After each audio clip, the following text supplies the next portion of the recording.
धमाके के लिए तैयार हो जाए खेसारी फैन। जी हाँ दोस्तों, ये कहना है खेसारी लाल यादव के सबसे बड़े राइटर अखिलेश कश्यप का। जी हाँ दोस्तों, क्योंकि खेसारी लाल यादव आ रहे हैं लंदन से।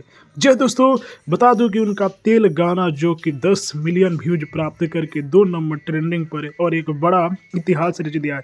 आप सबको बता दूं दोस्तों कि अनुपमा यादव का आप लोगों ने डांस देखा, जो खेसारी लाल यादव के गाने पर डांस की है।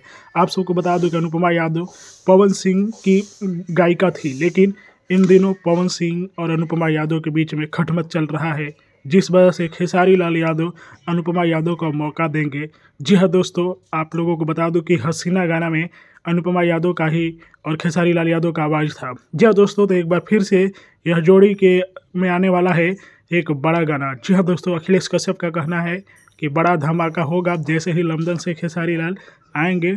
लगातार 2 गाने ट्रेंडिंग में चल रहे हैं। जी हाँ दोस्तों, तो अब लोग धीरे धीरे सभी लोग, जी हाँ दोस्तों, जितने भी विरोधी हैं बौखला गए हैं खेसारी लाल यादव की ये रिकॉर्ड देखकर, और धीरे धीरे खेसारी लाल यादव के करीब आने चाहते हैं। बढ़िया बढ़िया लागेला। आप लोगों को बता दूं कि यह भी गाना 10 मिलियन व्यूज प्राप्त करके 4 नंबर ट्रेंडिंग पर है, और तेल ने तो सबको पसीना छुटा ही दिया है। जी हाँ दोस्तों, अभी खेसारी लाल लंदन में है, लेकिन सभी लोग इंतजार कर रहे हैं कि जैसे ही लंदन से आएंगे नया साल का गाना भी सुनने को आप लोगों को मिलेगा खेसारी म्यूजिक वर्ल्ड से।